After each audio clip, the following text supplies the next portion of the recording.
Have you ever felt that even in your golden years, you're still explaining yourself, answering awkward questions, or dealing with others' expectations? Many of us over 60 long for peace and independence, yet the world keeps asking and intruding. Here at Unbothered. That's the truth I've learned after decades as a geriatrician. Constantly trying to be polite or please everyone slowly drains your energy, harms your health, and steals your peace. I've seen it happen, like my patient Frank, who lost both money and peace after answering one innocent question. In this video, I'll share 9 intrusive questions that rob seniors of calm, and simple, powerful ways to respond. By the end, you'll feel more confident, peaceful, and in control. And stay until the end. The final tip could unlock a healthier, more vibrant you in your golden years. Question number 1. How much money do you have? What's your pension? You'd be surprised how often this question pops up in everyday conversation. Sometimes it's a relative at a family dinner, just pretending to be curious. Other times, it's a neighbor who simply wants to compare lives. And then, there are those moments when it's someone clearly fishing for an opportunity. Studies in social psychology show that revealing your financial details can, unfortunately, activate feelings of envy or a desire for manipulation in others. Our brains are hardwired to look for advantage, and personal financial information can often be seen as a vulnerability that can be exploited. As we get older, we can become more susceptible to get-rich-quick schemes or scams. Shady individuals often target seniors, assuming they have savings but might be less wary of modern tricks. Disclosing your financial situation just opens the door to these kinds of risks. You might find yourself feeling pressured, anxious, or even guilty when money topics come up. That uncomfortable feeling, that's your personal boundary being crossed and your peace being threatened. The American Association of Retired Persons, AARP, constantly warns us that older adults are prime targets for financial scams, losing billions of dollars each year. This casual curiosity about finances is often the very first step in those schemes. I still remember my patient, Frank, a retired postal worker. He'd saved wisely his whole life. At a neighborhood barbecue, he shared all the details of his finances, how he managed his retirement savings, the size of his monthly check. A few weeks later, that very same friendly neighbor started pitching him investment deals, convincing him to buy into a so-called senior housing project that promised huge returns. It turned out to be a scam that cost Frank a large portion of his savings. That's why financial privacy is sacred. So, when someone asks, "How much do you make?" or "How big is your pension?" you truly don't owe them a real answer. A calm, short response like, "I get by just fine," or "Everything's looking good," is enough. You aren't being rude. You're being wise. Money attracts opinions, envy, and manipulation. And in old age, peace of mind is worth far more than any number in a bank account. Now, this doesn't mean you have to hide everything from trusted advisors or adult children who genuinely help with your financial planning. It just means you get to choose who knows what. If you agree that protecting your finances is protecting your peace, please comment "safe" below. Question number 2. How successful are your children? This question, folks, can cut deeper than people often realize. Older parents frequently carry an invisible pressure when it comes to their children's lives. Perhaps your son didn't become the doctor everyone expected him to be. Maybe your daughter is still finding her way. Or perhaps your children are thriving, but talking about their success still feels a bit uncomfortable because it can create distance or even jealousy among others. Social psychology tells us that the societal pressure to raise successful children can stir up feelings of shame or inadequacy in parents, especially if their kids haven't followed traditional paths. Psychologists even call this role strain, where the parenting role continues to create emotional burdens long after children become adults. As we age, it's natural to sometimes seek validation for our own worth through our children's achievements. But this places an unnecessary burden on both parents and their adult children. Every person truly walks their own path. Comparisons, whether intended or not, can breed resentment. You might feel a mix of embarrassment, sadness, or even a little spark of anger when confronted with this question, especially if your children are going through a rough patch or chose a less conventional path. That inner turmoil is a clear signal. Research from the University of Michigan has shown that constant parental comparison of children can lead to family dissatisfaction and negatively impact children's self-esteem, regardless of their age. My patient, Martha, once told me that during a family reunion, a cousin kept pressing her about her son, comparing him to his own children who had fancy jobs and expensive cars. Martha smiled, but later admitted she felt embarrassed, not because of her son, but because she realized how toxic comparison can be. Her son was a good man, kind and hardworking, and that was all that mattered to her. So, when someone asks, "How successful are your children?" remember, your worth isn't measured by your children's career titles. Every person walks their own path. The best response is one of quiet pride and peace. Try something like, "They're doing what makes them happy," or "They're finding their own way." Success, after all, isn't about money or status. It's about living a meaningful life. Of course, it's natural to want to share your pride in your children, but choose your audience and the context carefully. Don't let it become a competition. If you believe that love and happiness are more important than money, please comment "love" below. Question number 3. Are you still working, or do you just stay home? That phrase, "just stay home," carries a real sting, doesn't it?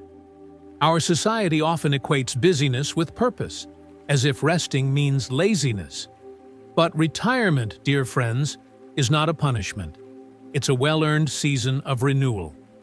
This societal pressure can lead to what I call social burnout in older adults, where they feel obligated to participate in activities just to prove their worth, even when it goes against their need for rest and recovery. Studies show that adequate rest is crucial for maintaining cognitive and physical health as we age. For many of us, after decades of hard work, retirement is a time to truly enjoy life and recover. Our bodies and minds need time to recharge. Yet, this subtle pressure to do something often pushes us into states of anxiety and stress. You might feel judged, guilty, or even a little ashamed when people ask about your leisurely pace. This can make you feel inadequate or without purpose, which is simply not true.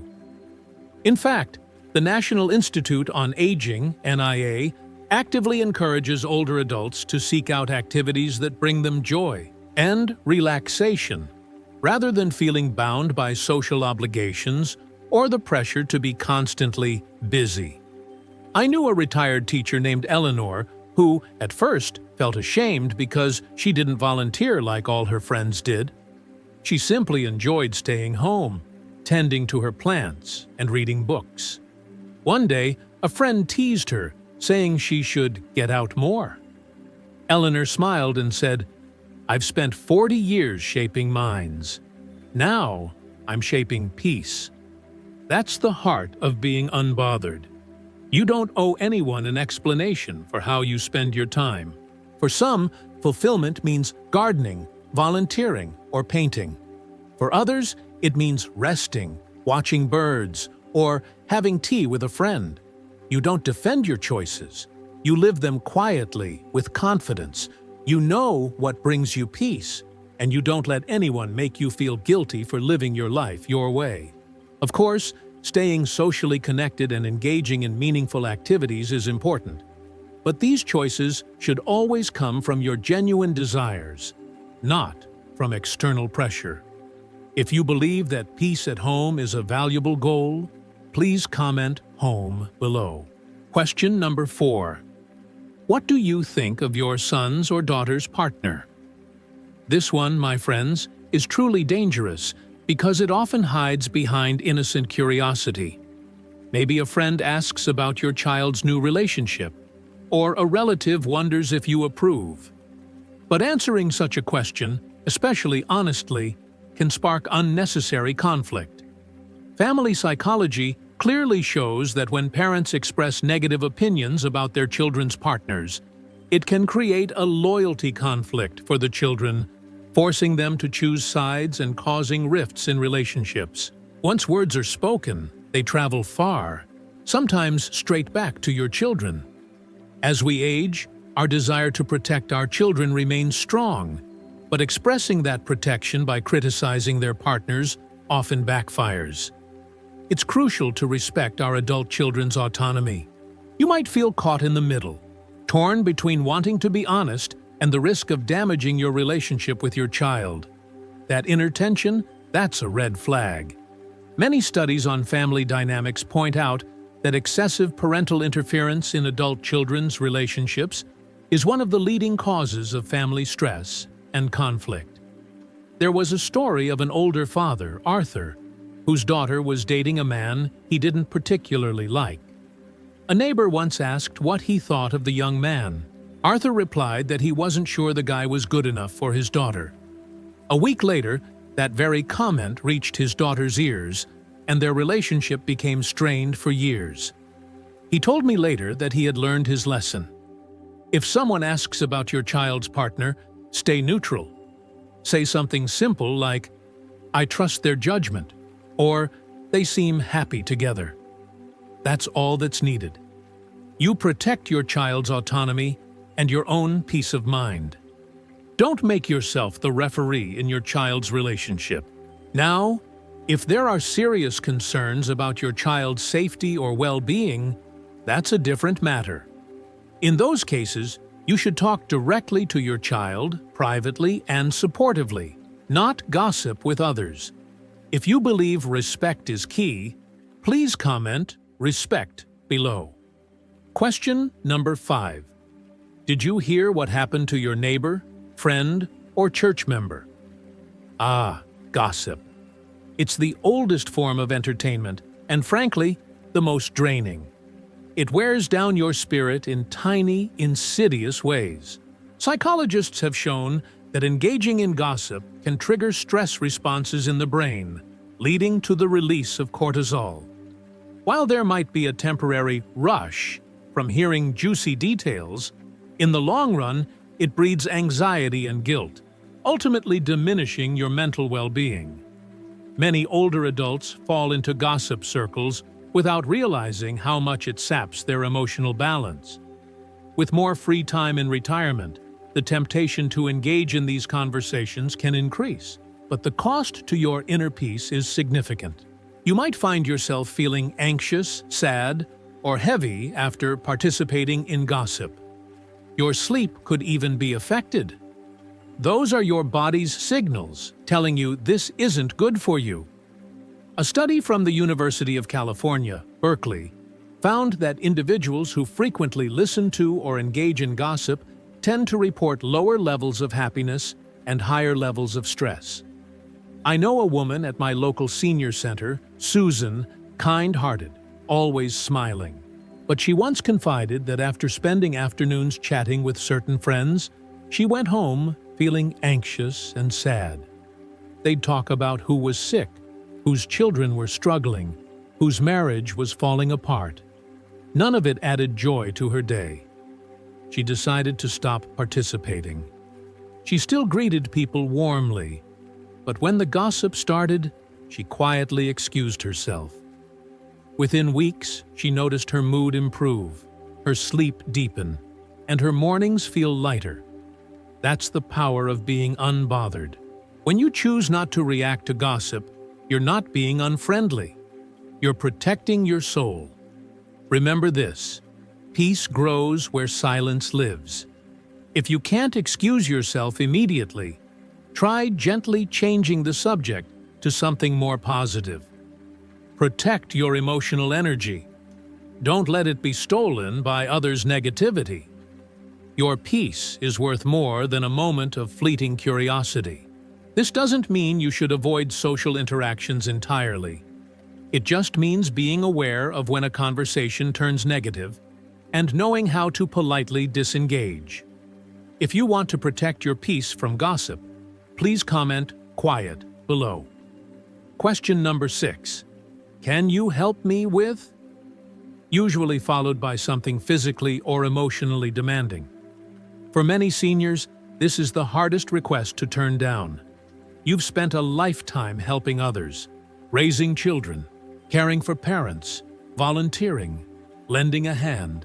Saying no can feel wrong, plain and simple. The people-pleasing syndrome can lead to chronic stress and neglecting your own needs. As we age, our bodies are less able to bounce back from excessive physical or emotional strain. Turning down a request might trigger social guilt, but the consequences of overextending yourself can be far more severe. Our bodies aren't as resilient as they once were. One moment of overexertion can lead to months of lingering pain. Learning to say no is a vital part of respecting your physical and energy limits.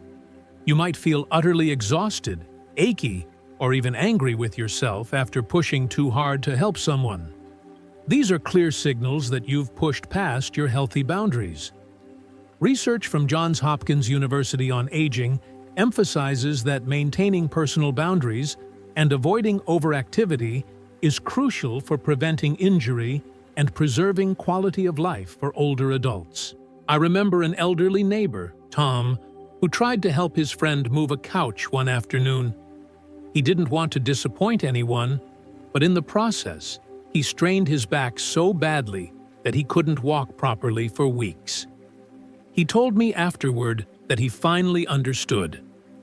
Helping others doesn't mean sacrificing yourself. When your body whispers that something is too much, listen. It's better to say, "I'm not sure I can manage that safely," and suggest an alternative. Maybe recommend a moving service or ask if younger volunteers can assist. That's not coldness. It's self-preservation. Because one moment of overexertion can cost you months of pain. Learning to say no is one of the most powerful forms of being unbothered. It doesn't mean you stop caring. It means you start caring smartly.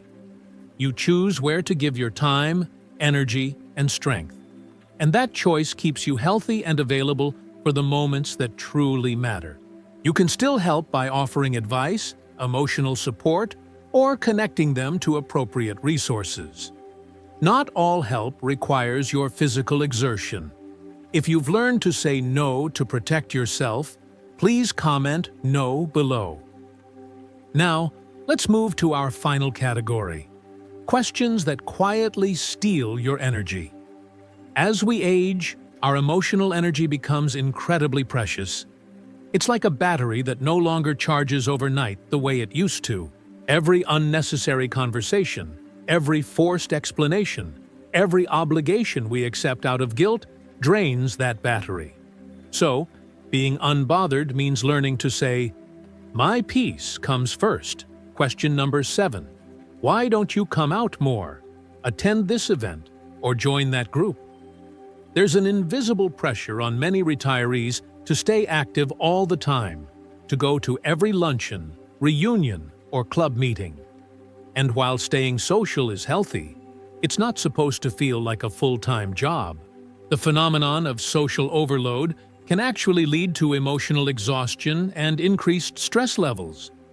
Forcing yourself to attend events that don't bring genuine joy can leave you feeling empty and fatigued, ultimately taxing your nervous system. As we age, our emotional energy truly becomes a finite resource. Each unnecessary interaction, each obligation taken on out of guilt, depletes that valuable energy. You might find yourself more tired than happy after attending social gatherings.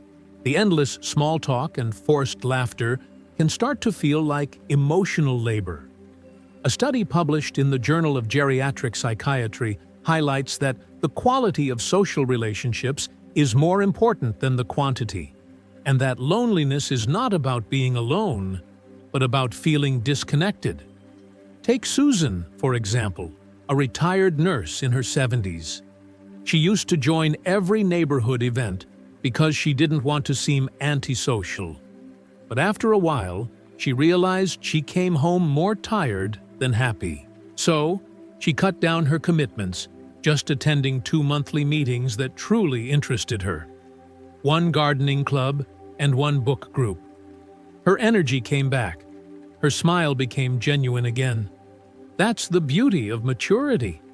You no longer need to prove that you belong everywhere. Some seniors genuinely love large gatherings. Others prefer quiet evenings with a few dear friends or even peaceful solitude. Both are perfectly fine. When someone asks, "Why don't you come out more?" just smile and say, "I enjoy my peace at home." You don't owe anyone an explanation for how you choose to spend your time. True social health is not about quantity, it's about quality. Be selective. Put your peace first. This doesn't mean isolating yourself. It means actively choosing activities and relationships that genuinely nourish your soul, rather than depleting it. If you feel free to choose your social activities, please comment "freedom" below. Question number 8.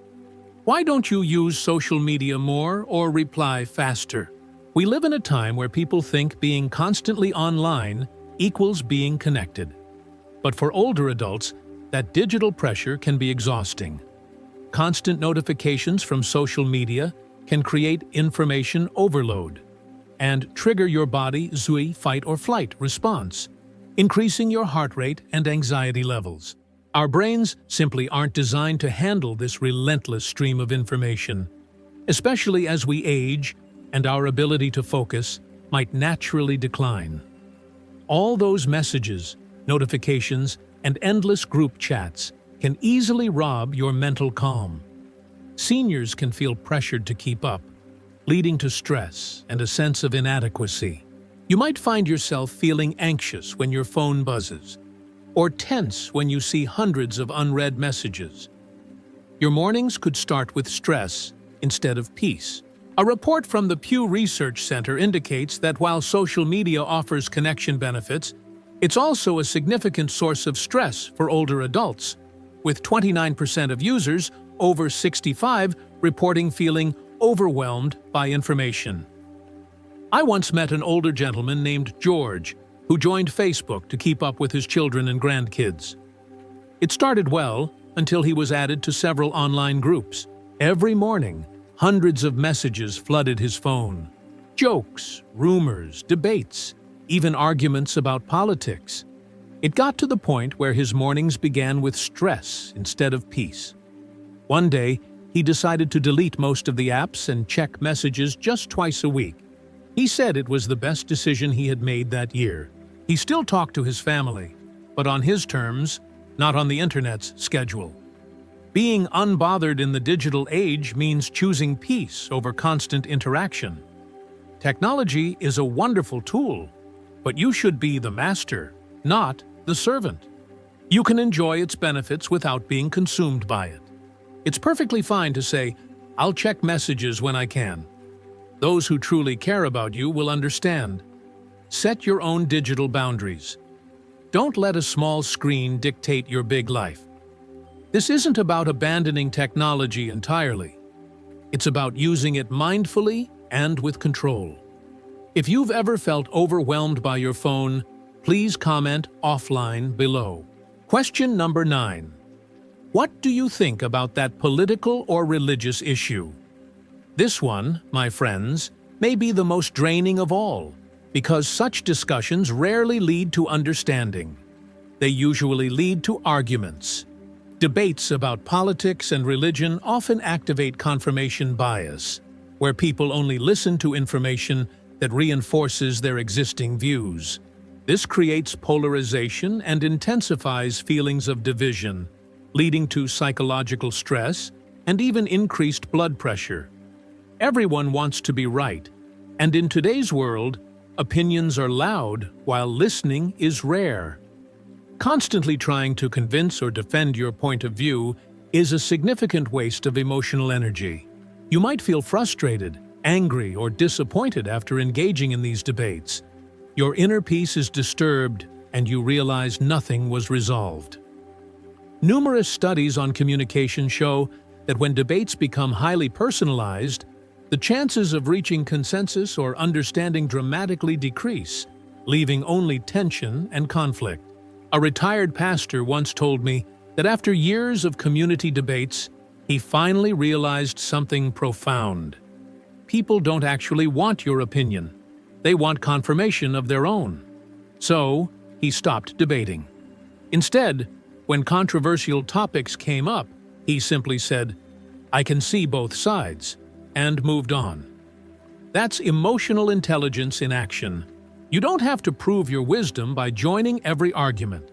Silence doesn't mean you're uninformed. It means you're mature enough to value peace over victory. Remember, you can't calm the world, but you can calm your mind. The less you explain, the more peace you preserve. That's the secret of emotional mastery. Choose peace. Choose intelligent silence. Your energy is too precious to waste on endless battles. While it's important to hold your beliefs and values, find constructive and respectful ways to express them, rather than engaging in fruitless arguments. If you choose peace over victory, please comment "peace" below. As we wrap up, my friends, we've explored powerful ways to transform our golden years. But remember, knowledge only matters when we act on it. So let me ask you one personal question. What is the one commitment you make today to protect your peace? Maybe it's, "I'll respond to nosy questions with a calm, 'I'm doing just fine,' or 'I'll walk away when the gossip starts.' Perhaps, 'I'll limit my social media time,' or 'I'll say no without guilt.' Share your promise in the comments. Let's inspire one another to guard our peace together. If today's message brought you comfort or clarity, please give this video a like. It truly helps me know these talks matter to you. And don't forget to subscribe so you'll never miss more wisdom and practical advice for your best, most peaceful years ahead. Finally, think of one person who needs to hear this message, someone who might be struggling too, and share this video with them. You could be giving them the gift of peace and hope. Thank you for being here. Stay healthy, stay wise, and I'll see you in the next video.